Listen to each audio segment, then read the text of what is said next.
উপস্থিত আজকের জুমার দিনের ভাইরা, আজকে আমরা জানার চেষ্টা করব যে আমরা দুনিয়াতে উপস্থিতি কেন, কি জন্য আমরা এই দুনিয়াতে আসি, আমাদের জীবনের উদ্দেশ্যই বা কি।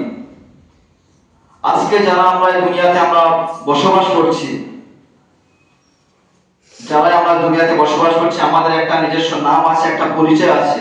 আর কিছুদিন পর এমন একটা দিন আসবে, ক্যালেন্ডারে যে দিন সালগুলো আছে তাতে এমন একটা ডেট নির্ধারণ আমার জন্য হয়ে রয়েছে যেদিন আমি দুনিয়া থেকে বিদায় নেব।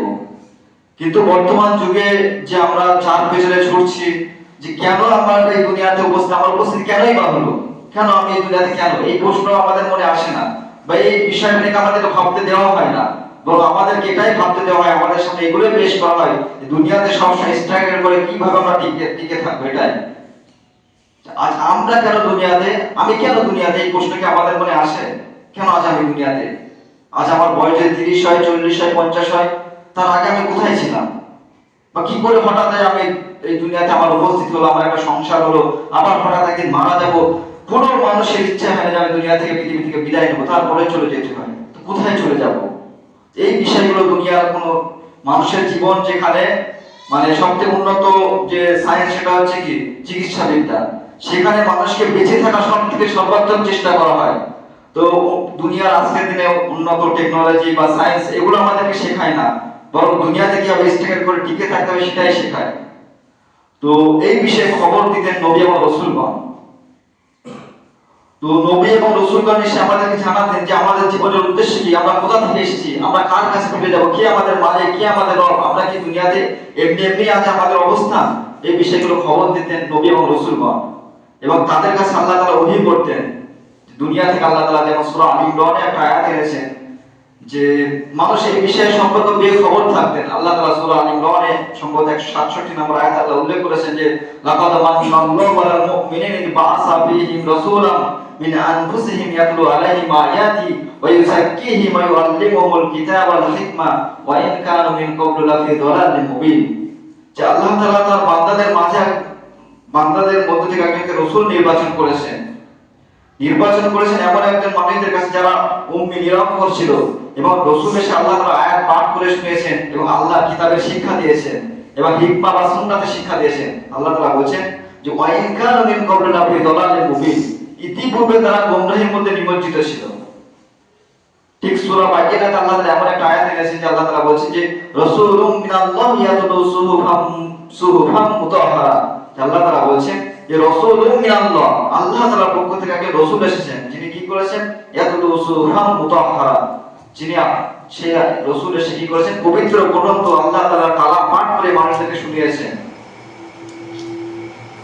তো মানব সৃষ্টির রহস্য, আমাদের এই দুনিয়াতে উপস্থিতি কেন, সেই সম্পর্কে আল্লাহ তাআলা সূরা 3 একটা আল্লাহ তাআলা আমাদের জানাচ্ছেন যে আল্লাহ তাআলা সূরা 3 বলছেন যে ওয়াহাদাল বালাদিল আমিন, যে আল্লাহ তাআলা বালাদিল আমিন, আল্লাহ তাআলা কসম করে বলেছেন যে ওয়াহাদাল বালাদিল আমিন, যে বালাদিল আমিন অর্থাৎ পবিত্র নগরী, অর্থাৎ যেখানে বাইতুল্লাহ নির্মিত হয়েছে। ইব্রাহিম ও ইসমাঈল আলাইহিস সালাম তারা বাইতুল্লাহ নির্মাণ করেছিলেন, সেই নগরীর কসম করে আল্লাহ তাআলা বলেছেন যে এই পবিত্র নগরীর শপথ যে লাকাদ খালাকনাল ইনসানা ফি আহসানি তাকওয়িম, যে আমি মানুষকে সবথেকে সুন্দরভাবে সৃষ্টি করেছি। কাকে? মানুষকে আল্লাহ তাআলা বলেছেন, সেই পবিত্র নগরীর শপথ করে বলেছেন আমি মানুষকে সবথেকে সুন্দরভাবে, সুন্দর অবয়বে সৃষ্টি করেছি। তো তারপরে সৃষ্টি করার পর আল্লাহ তাআলা বলেছেন সুম্মা রাদাদনাহু আসফালা সাফিলিন, তারপর মানুষকে আমি হীন থেকে হীনতর করে দিয়েছি, অর্থাৎ জমিনে নামিয়ে দিয়েছি। এবং যারা আল্লাহর নির্দেশ আসার পরে যারা এই সম্পর্কে বেখবর থাকে, তাদের ঠিকানা জাহান্নামে হবে। কিন্তু আল্লাহ তাআলা বলেছেন ইল্লাল্লাযীনা আমানু ওয়া আমিলুস সালিহাত, কিন্তু তারা নয় যারা ঈমান এনেছে এবং আমলে সালেহ নেক আমল করেছে, তাদের জন্য আল্লাহ অনেক পুরস্কার রেখেছেন। তো আল্লাহ তাআলা বলেছেন যে আমি এই মানুষকে, যাদের এই সুন্দর অবয়ব দেবে সৃষ্টি করেছি এবং তাদের হীন থেকে হীনতর করেছি, কিন্তু তারা নয় যারা ঈমান, নবীর কথা শুনে ঈমান আনবে এবং আমলে সালেহ করবে, তারা নয়। তো এবং আমাদের সৃষ্টির রহস্য সম্পর্কে আল্লাহ তাআলা সূরা ইনসান বলে একটা কোরআনুল কারীমে সূরা নাযিল করেছেন, যার প্রথম আয়াতে আল্লাহ তাআলা আমাদেরকে জানাচ্ছেন যে হাল আতা আলাল ইনসান।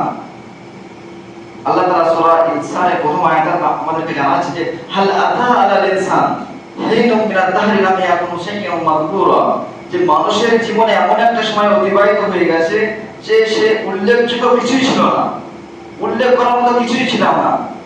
অর্থাৎ আল্লাহ তাআলা আমাদের ওই সময়কে বোঝাচ্ছেন যখন আমাদেরকে সৃষ্টি পূর্ব মুহূর্ত বা সৃষ্টির সময়কালকে আল্লাহ তাআলা বোঝাচ্ছেন যে আমাদের জীবনে একটা সময় এমন গেছে আমি কোনো উল্লেখযোগ্য কিছুই ছিলাম না, আমার কোনো নাম নিশানা ছিল না।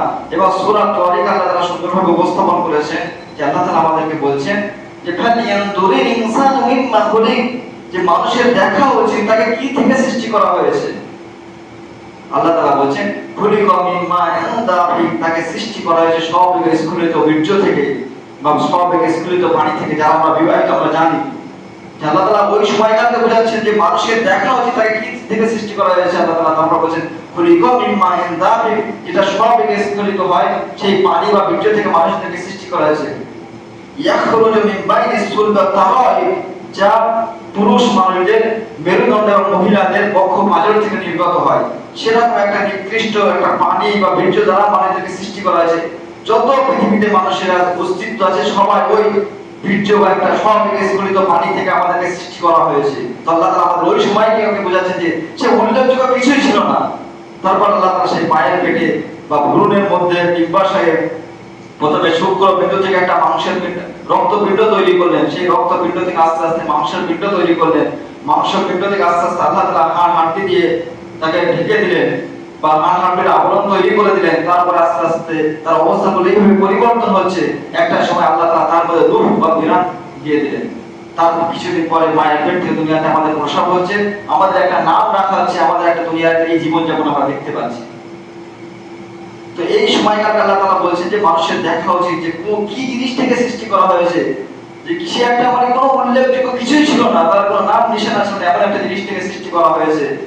তো মানুষ তবুও তার রব সম্পর্কে বেখবর থাকে। যেমন আল্লাহ তাআলা সূরা আদিয়াতে খুব সুন্দরভাবে আমাদেরকে বলেছেন যে আল্লাহ তাআলা সূরা আদিয়াতে প্রথম দিকে আল্লাহ জানাচ্ছে যে ওয়াল আদিয়াতি দাবাহা, যে আল্লাহ তাআলা বলছেন যে উত্তরশেষে যে ঘোড়াগুলো দৌড়ায় সেই ঘোড়াগুলো শপথ করে আল্লাহ তাআলা বলেছেন ওয়াল আদিয়াতি দাবাহা, উত্তরশেষে যে ঘোড়াগুলো দৌড়োয় সেই ঘোড়া শপথ করে বলছেন যে ফাল মুরিয়াতি ফাতাহা, যে যারা যখন ছুটে চলে এবং সেই ঘোড়ার খুর থেকে একটা আগুনের স্ফুলিঙ্গ বার হয়।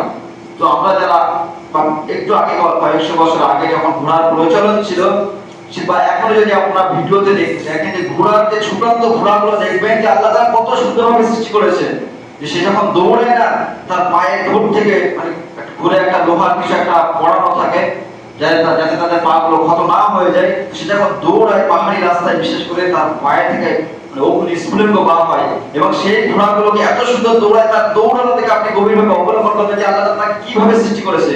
আর এই ঘোড়াগুলোকে আল্লাহ তাআলা মানুষের অনুগত করে দিয়েছেন। সে কখনো এই ঘোড়াগুলো যে শত্রুর বিরুদ্ধে লড়াই করে, কখনো সে এই বাহনকে কাজে লাগিয়ে বিভিন্ন ব্যবসা বাণিজ্যের করে, বা কখনো দেশ থেকে দেশ বা দূর দূরান্তে ছুটে চলে যায়। তো এগুলোকে আল্লাহ তাআলা অনুগত করে দিয়েছেন। তো এরকম আল্লাহ তাআলা বহু জিনিস দুনিয়াতে আমাদেরকে দিয়েছেন যেগুলো আল্লাহ আমাদের অনুগত করে দিয়েছেন। তারপর আল্লাহ তাআলা বলেছেন ইন্নাল ইনসানা লিরাব্বিহি লাকানুদ, তবুও মানুষ তার রব সম্পর্কে বড়ই বেখবর। ওয়া ইন্নাহু লিহুব্বিল খাইরি লাশাদীদ, যে মানুষ তবুও দুনিয়ার ভালোবাসায় মত্ত হয়ে রয়েছে। আল্লাহ বান্দার উপর এত সব নিয়ামত দেওয়ার পরেও মানুষ তার রব সম্পর্কে বেখবর, মানুষ দুনিয়ার ভালোবাসায় মত্ত হয়ে রয়েছে। তো যখনই মানুষ আল্লাহ সম্পর্কে তার রব সম্পর্কে বেখবর হয়ে থাকতেন তখনই আল্লাহ তাআলা তাদের কাছে নবী এবং রাসূল পাঠাতেন। এবং নবী এবং রাসূল আসতেন এই জন্য যে যখন মানুষদের অন্তর্গুলো আচ্ছাদিত হয়ে যেত তখন মানুষ আচ্ছাদিত অন্তরকে উন্মোচন করার জন্য এবং যারা হক শোনার ব্যাপারে যাদের কান বধির হয়ে আছে সেই কানগুলোকে হক হেদায়েতের বাণী তাওহীদের বাণী আল্লাহ পয়গাম শোনানোর জন্য, এবং যারা হক দেখার ব্যাপারে যাদের চোখ অন্ধ হয়ে গেছে সেই সমস্ত চোখকে উন্মোচন করে দেওয়ার জন্য, এবং যারা কুসংস্কারে নিমজ্জিত আছে সেই সমস্ত কুসংস্কারকে দূর করে সংস্কার করার জন্য আল্লাহ তাআলা নবী এবং রাসূল পাঠাতেন। তো আমি একটা রিওয়ায়াত উল্লেখ করব যে সাহাবদের যুগে জাহেলিয়া অবস্থা কেমন ছিল, যে নবী আসার পরে তাদের মধ্যে কি পরিমাণ কুসংস্কার ছিল। সুনান তারিখে এই ঘটনা বর্ণিত রয়েছে। দ্বিতীয় নম্বর হাদিস বা রিওয়ায়াতে এরকম রয়েছে যে একজন ব্যক্তি, একজন মুসলিম সাহাবী আল্লাহ রাসূলের কাছে এসে বলেছেন ইয়া রাসূলুল্লাহ, আমি আমার জাহেলিয়া যুগে মুশরিক ছিলাম, আমি মূর্তি পূজা করতাম এবং আমরা আমাদের কন্যাদেরকে দাফন করতাম। একটা দিন কি হলো যে আমি আমার বাড়ি ফিরে আসলাম এবং আমার কন্যাকে ডাকলাম, ছোট্ট কন্যাকে, মেয়েকে আমার ডাকলাম, সে হাসতে হাসতে আমার কাছে চলে আসলো এবং আমি তাকে নিয়ে গিয়ে বাড়ি থেকে একটু দূরে নিয়ে গেলাম। আস্তে আস্তে তাকে একটা বাড়ি বদলে একটা কূপ ছিল, সেই কূপে থেকে আমি নিক্ষেপ করলাম এবং সে শেষে আমাকে বলেছিল, ইয়া আবাদা, ইয়া আবাদা, হে আমার আব্বা, হে আমার আব্বা। তো সে তার নিজের সন্তানকে এইভাবে কূপে দাফন করে দিয়েছে, আর সে তখন সেই মেয়ে তার সন্তান বলে হে আমার আব্বা, হে আমার আব্বা বলে কাঁদছে, তবুও সে বাঁচানোর চেষ্টা করেনি। এই তার জাহিলি অবস্থা রাসূলের কাছে সে শোনাচ্ছেন, আর আল্লাহ রাসূল তার এই কথা শুনে কাঁদছেন আর তার চোখে অশ্রু প্রবাহিত হচ্ছে। তো এই জাহিলি যুগে তাদের মধ্যে এই কুসংস্কার ছিল যে তারা নিজের কন্যাকে অপমান বোধ মনে করে তাদের মানে নিজের প্রিয় সন্তান কন্যাকে দাফন করে দিচ্ছে এবং নিজের হাতে দাফন করছে, এবং ওই ছোট্ট কন্যা যখন হে আমার আব্বা, হে আমার আব্বা বলে ডাকছে, সে বাঁচানোর কোনো তার ফিলিংস আসছে না। সে সামাজিকতা, সামাজিক জাহিলি রসম আছে সেটাকেই পালন করার চেষ্টা করে, সেখানে দাফন ওইভাবে তাকে নিক্ষেপ করে চলে আসছে। শুধু ওই সাহাবী একা করেননি, বরং মক্কার যুগে, মক্কায় জাহিলি যুগে রসম এমনই ছিল যে স্ত্রী একা করতে পারবে, এরকম বহু পুরুষ মানুষ তারা এরকমটা করেছে, তাদের কন্যাদেরকে দাফন করত। এবং সাহাবী জাফর ইবনে আবু তালিব রাদিয়াল্লাহু আনহু উনি ওনার জাহিলি অবস্থা এমন ভাবে বর্ণনা করেছেন যে হাবাসার বাদশার কাছে গিয়ে নাজ্জাশীর কাছে উনি বলেছিলেন যে হে বাদশাহ, আমরা মূর্তি পূজা করতাম, আমরা অন্যায় অত্যাচার অন্ধকারে নিমজ্জিত ছিলাম, আমরা মৃত জানোয়ারের মাংস খেতাম, আমরা দুর্বলদের উপর অত্যাচার করতাম, আমরা লুণ্ঠন করতাম, সুদ আমাদের মধ্যে ব্যাপকভাবে প্রচলন ছিল, আমরা দুর্বলদের অত্যাচার করতাম এবং চেনা ব্যভিচারে আমরা লিপ্ত ছিলাম। এরকম একটা মানবতার জীবন যাপন আমরা যখন করছিলাম, আল্লাহ তাআলা আমাদের অনুগ্রহ করে একজন রাসূল পাঠালেন। তো সেই রাসূল এসে আল্লাহ, যেমন সূরা আমি আগের আয়াত আপনাদেরকে শুনিয়েছি, সূরা নিসা এবং মানে সূরা জুমাতে এই আয়াত আল্লাহ তাআলা এনেছেন যে 2 নম্বর আয়াত আল্লাহ বলেন, ওয়াল্লাযী বাআসা ফিল উম্মিয়িনা রাসূলাম মিনহুম ইয়াতলু আলাইহিম আয়াতি ওয়া ইউযাক্কিহিম ওয়া ইউআল্লিমুহুমুল কিতাবা ওয়াল হিকমা ওয়া ইন কানু মিন ক্বাবলু লাফি দালালিন মুবিন। যে এরকম একটা জীবন যাপন তারা করছিল, এরকম সময় আল্লাহ তাআলা তাদের মধ্যে একজন রাসূল পাঠালেন। সেই রাসূল এসে আল্লাহর আয়াত তেলাওয়াত করে শুনিয়েছেন, আল্লাহর আয়াতের শিক্ষা দিয়েছেন এবং তাদের অন্তরে কুলশীল কুসংস্কার জন্য অন্তরগুলোকে পবিত্র করেছেন, সংশোধন করেছেন এবং তাদের যে জীবনে যে কুসংস্কার ছিল সেই কুসংস্কারকে সংশোধন করে আল্লাহ রাসূলের সুন্নাহর আলোয় উদ্ভাসিত হয়েছে তাদের জীবন যাপন। এবং এতটাই জীবন তাদের উদ্ভাসিত হয়েছে যে আরবের মধ্যে কোনো রাষ্ট্র, জাজিরাতুল আরবে কোনো রাষ্ট্রই ছিল না, শুধু তারা ছোট ছোট গোত্রে বিভক্ত ছিল। এবং মক্কা, মদিনা বা পুরো জাজিরাতুল আরব তাদের অবস্থা এমন ছিল, তাদের মধ্যে কোনো রাষ্ট্রীয় শৃঙ্খলা কিছুই ছিল না, বরং তারা একটা গোত্র আর একটা গোত্রের সঙ্গে সবসময় যুদ্ধে লিপ্ত থাকতো, এটাই তাদের একটা রেওয়াজ ছিল।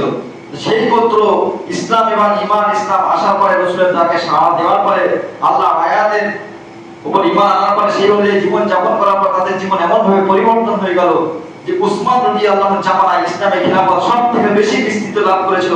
এবং এই মানুষগুলোর যখন ঈমান এবং ইসলামের ছায়া তলে আসলো, উসমান রাদিয়াল্লাহু তাআলা আনহুর জীবদ্দশা বা ওনার খিলাফতে মানে ইসলামী সাম্রাজ্য পৃথিবীর 65 থেকে 70% বিস্তৃতি লাভ করেছিল।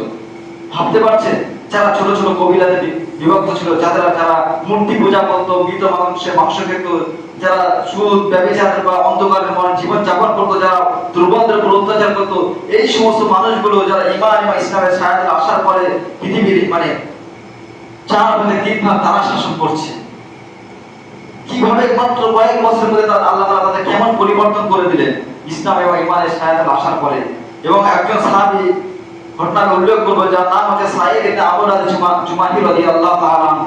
উনি প্রথম যুগে ইসলামের বিরোধী ছিলেন এবং একটা সময় খুবাইব রাদিয়াল্লাহু আনহু বলে একজন সাহাবী ছিলেন, যাকে মক্কার মুশরিকরা তাকে ধোঁকা দিয়ে ধরে নিয়ে গিয়ে তারা বদরের যুদ্ধের প্রতিশোধ হিসাবে তাকে শুলে চড়ালো। এবং শুলে চড়ানোর সময় তাকে বলেছিল, যারা মক্কার মুশরিকরা তাকে শুলে চড়িয়েছে এবং তাকে বলা হচ্ছে যে তুমি নিরাপদে তোমার পরিবারের কাছে ফিরে যাবে এবং আল্লাহ রাসূল এই জায়গায় চলে আসবেন, সেটা কি তুমি পছন্দ করো? মুহাম্মদকে এই জায়গায় রাখা হোক, শুলে চড়ানো হোক এবং তুমি তোমার পরিবারের কাছে নিরাপদে ফিরে যাবে। তখন ওই সাহাবী উত্তর দিয়েছিল যে আমার শরীরে তো তার এই ঈমান দেখে খুবাইব রাদিয়াল্লাহু আনহু পরে অনুধাবন করে যে ধর্ম মানুষকে এমন একটা জায়গায় উচ্চ মর্যাদায় পৌঁছে দেয়, সেদিন সত্য ছাড়া কিছুই হতে পারে না। পরবর্তী ওই সাহাবী সাঈদ ইবনে আমর আল-জুমাহি রাদিয়াল্লাহু তাআলা উনি ইসলাম গ্রহণ করেছিলেন এবং পরে ওনার জীবন এমন পরিবর্তন হয়ে গিয়েছিল যে ওনাকে ওমর রাদিয়াল্লাহু আনহু খিলাফতের জামানায় উনি উমার ওনাকে হেমসের গভর্নর নিযুক্ত করে দিয়েছিলেন।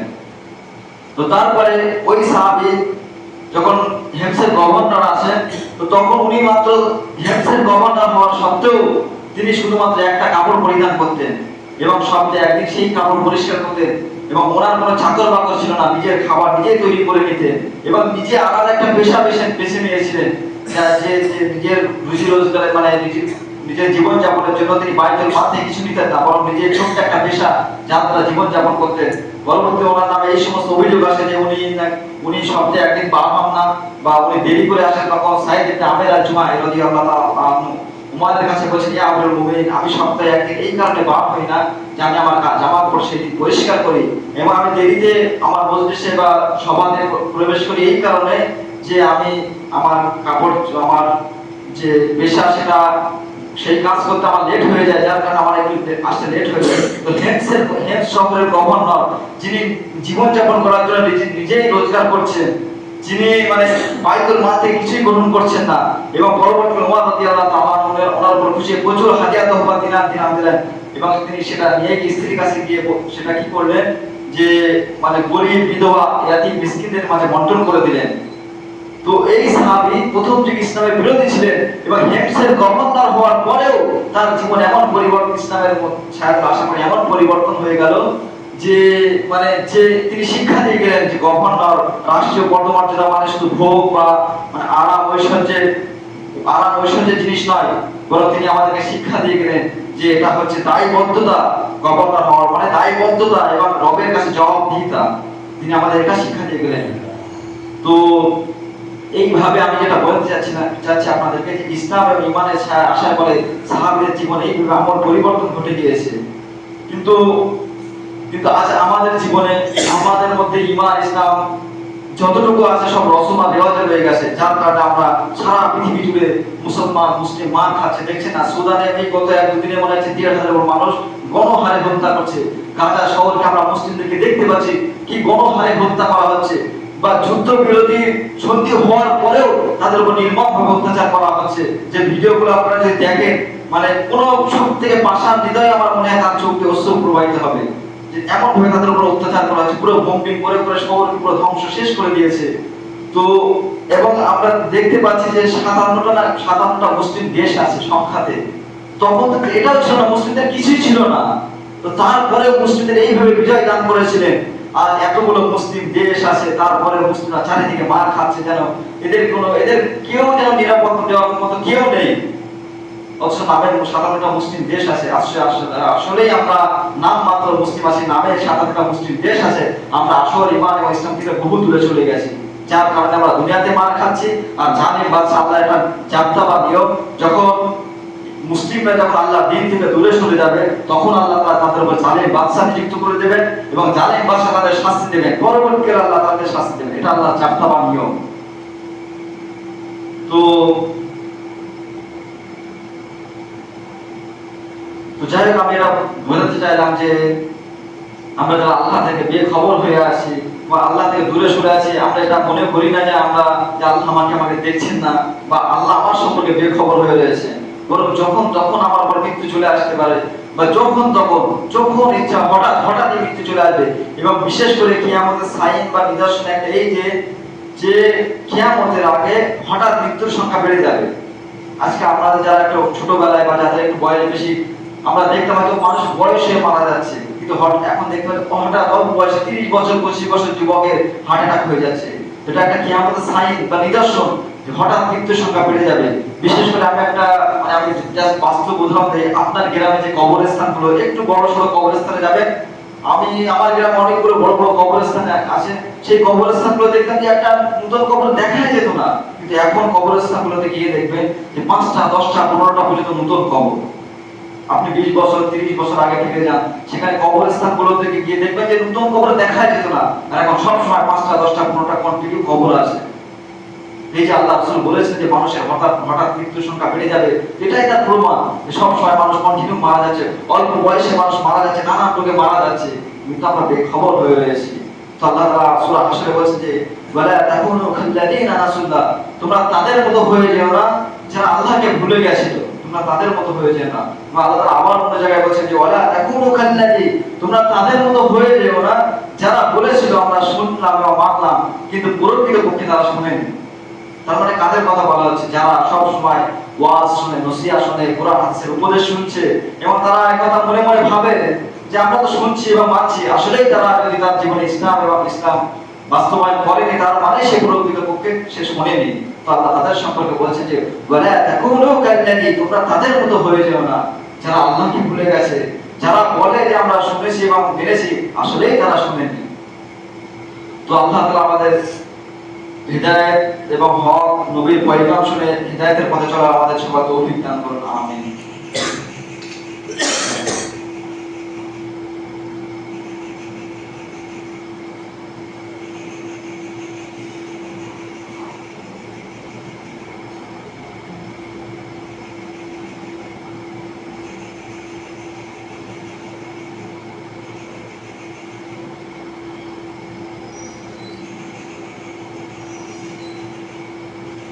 আলহামদুলিল্লাহি ওয়াহদা ওয়াসসালাতু ওয়াসসালামু আলা মান লা নাবিয়্যা বা'দা, আম্মা বা'দ। তো আজ যারা আমরা দুনিয়াতে বসবাস করছি, তো আমরা মনে করছি আমাদের যেন কোনো রব নেই, আমরা যেন দুনিয়াতে এমনি এমনি এসে গেছি, আমাদের যেন ধর্ম পালন করার কেউ নেই।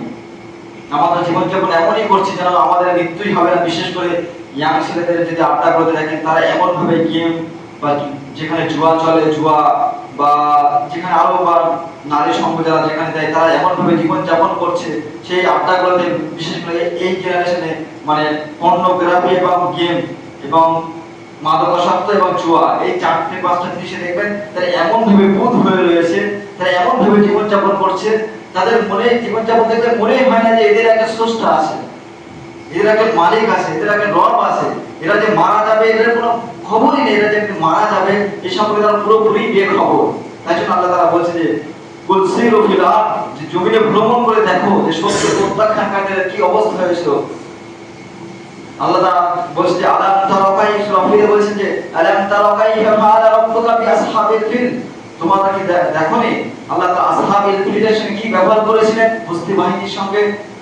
এবং আল্লাহ তাআলা বলছে যে আলাম তারা কাইফা ফাআলা রাব্বুকা বিআদ ইরামা যাতিল ইমাদ আল্লাযীনা মিন কুলাম মিসলুহা ফিল বিলাদ ওয়া সামুদ আল্লাযীনা জাবু সখরা বিল ওয়াদ। আল্লাহ তাআলা বলছে আদ জাতি সামুদ জাতির সঙ্গে কি ব্যবহার করা হয়েছিল তোমরা কি দেখোনি পৃথিবীতে? তারা এক শক্তিশালী জাতি ছিল, তাদেরকে আল্লাহ তাআলা আযাব এসে তাদেরকে ধ্বংস করে দিয়েছে। তো আল্লাহ তাআলা বলছে কুল সিরু ফিল আরদ, দেখো দুনিয়া পরিভ্রমণ করে তাদের আমি কি অবস্থা করেছি। আজ বিশেষ করে ফিলিস্তিন, মিশর, জর্ডন বা সিরিয়া এই সমস্ত এলাকাগুলোতে দেখতে পাবেন আজও সেই নিদর্শনগুলো বিদ্যমান রয়েছে। যেখানে একদিন নবীরা এসেছিল, তাদেরকে দাওয়াত দিয়েছিল, সেই নবীদের দাওয়াত না মানার কারণে তাদেরকে আল্লাহ তাআলা কিভাবে ধ্বংস করেছেন আজও তার নিদর্শন রয়ে গেছে। তাই আল্লাহ তাআলা বলেছেন কুল সিরু ফিল আরদ, দেখো দুনিয়া পরিভ্রমণ করে দেখো জালিমদের আমি কিভাবে ধ্বংস করেছি। তো আল্লাহ তাআলা আরো বলেছে যে আসমান আর জমিন এবং এর মধ্যে যা কিছু আছে এগুলোকে আল্লাহ তাআলা বলেছেন যে আমি এগুলো খেলার ছলে বানাইনি, এমনি এমনি তোমাদেরকে বানাইনি যে এমনি খেলার ছলে এগুলো জাস্ট মাত্র নিছক সৃষ্টি করে দিয়েছি, না। আল্লাহ তাআলা বলছে যে মা খালাকতা হাযা বাতিলা, এগুলো আল্লাহ তাআলা অনর্থক সৃষ্টি করেননি, বরং যে অবশ্যই একটা উদ্দেশ্য দিয়ে সৃষ্টি করেছেন। এবং যেমন আল্লাহ তাআলা সূরা বাকিয়াতে বলেছেন যে ওমা উমিরু ইল্লা লিয়াবুদুল্লাহা মুখলিসিনা লাহুদ্দিন, যে আমি তোমাদের এটা সারাগুলো নির্দেশ দিইনি যে একানিষ্ঠভাবে তোমরা একমাত্র আমারই আনুগত্য করবে। এবং সূরা মুলকের আয়াত আপনারা হয়তো বারবার শুনেছেন, তবু আমি আবার স্মরণ করে দিতে চাই যে আল্লাহ তাআলা বলেছে যে আল্লাযী খালাকাল মাউতা ওয়াল হায়াতা লিয়াবলুয়াকুম আইয়ুকুম আহসানু আমালা, যে আমি মানুষের জীবন আর মৃত্যু দিয়ে এই জন্য সৃষ্টি করেছি আমি দেখতে চাই কে ভালো আমল করে। আহসানু আমালা, কে সবথেকে নেক আমল করে। এই জীবন আল্লাহ দিয়েছেন, এই মৃত্যু একদিন আল্লাহ দেবে। আল্লাহ ছাড়া আর কোনো সত্তা নেই যে আমাদের জীবন দেয় বা যে আমাদেরকে মৃত্যু দান করে। আছে না কোনো সত্তা?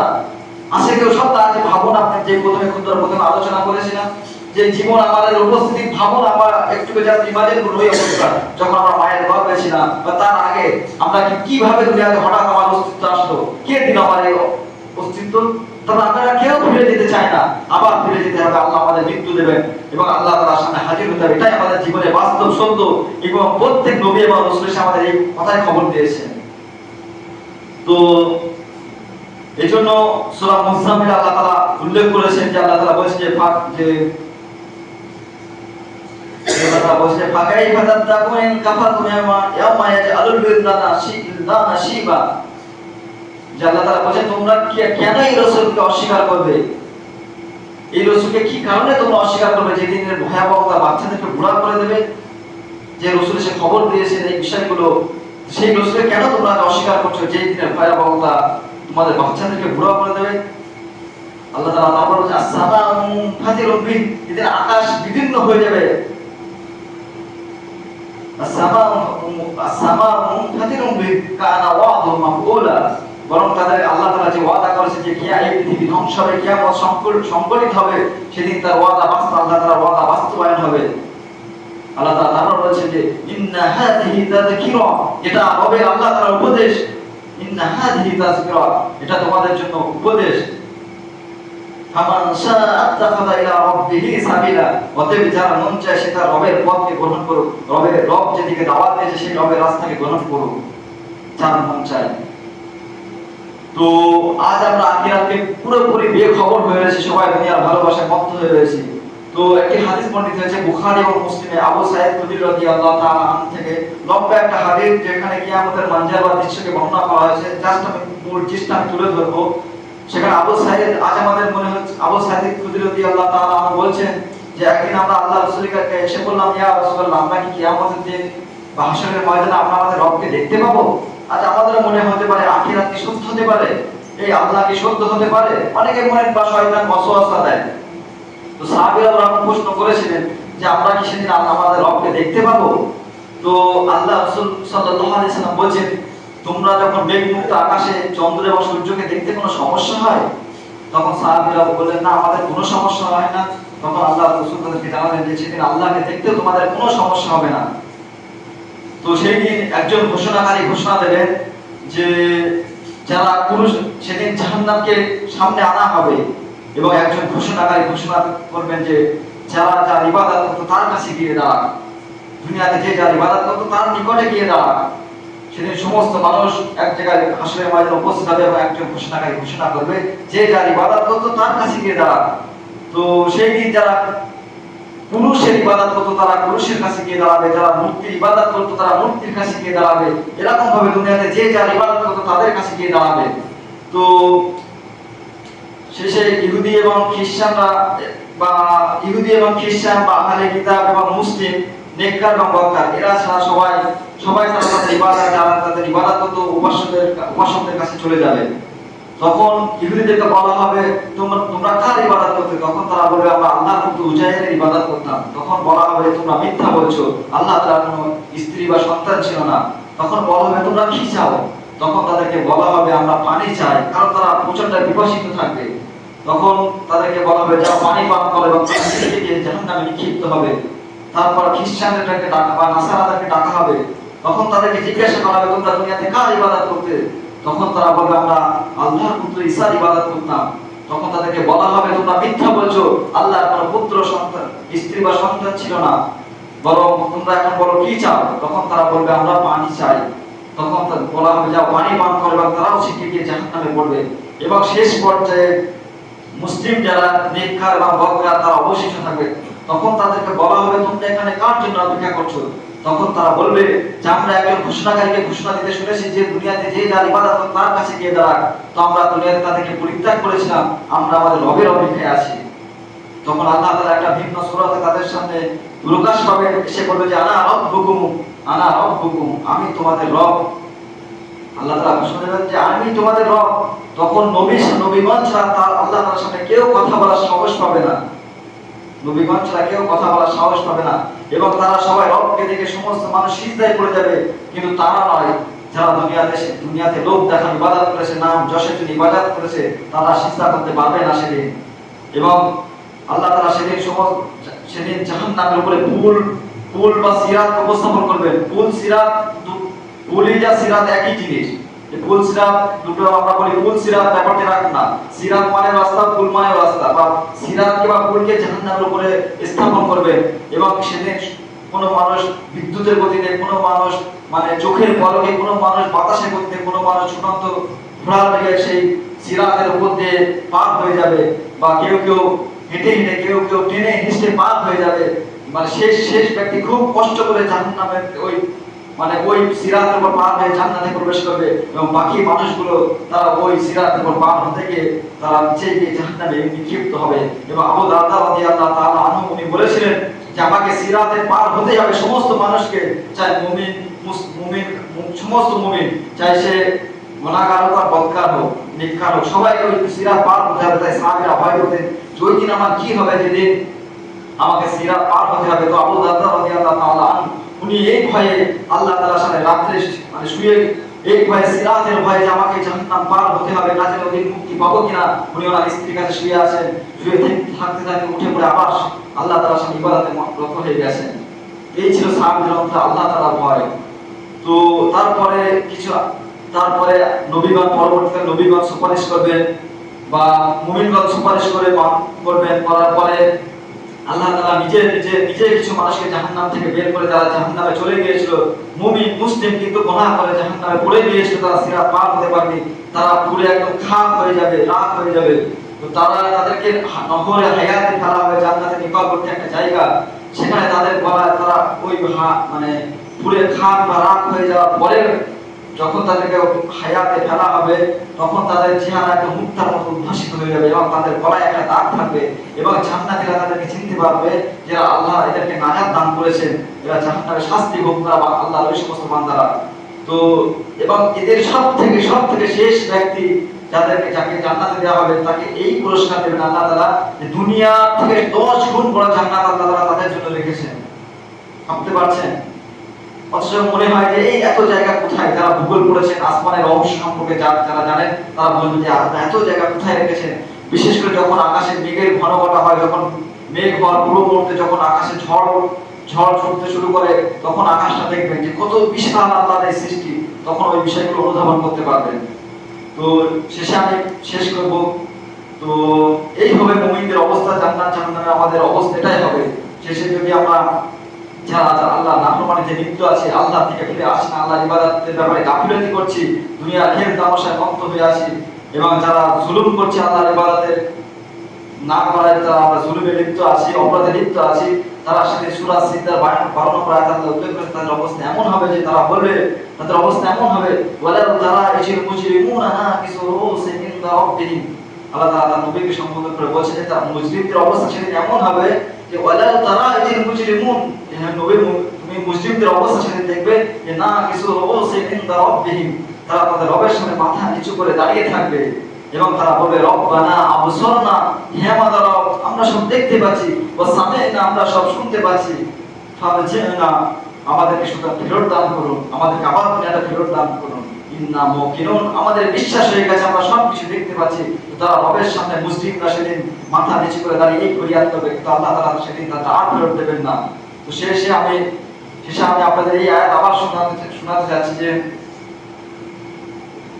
যে আল্লাহ তাআলা আমাদেরকে সম্বোধন করে বলেছেন যে ইয়া আইয়ুহাল ইনসান মা গাররাকা বিরাব্বিকাল কারীম, হে মানুষ, তোমার রব সম্পর্কে কিসে তোমাকে বেখবর করে রাখলো। আল্লাহ তাআলা বলছেন যে ইয়া আইয়ুহাল ইনসান, হে মানুষ, তোমার রব সম্পর্কে কিসে তোমাকে বেখবর করে রাখলো।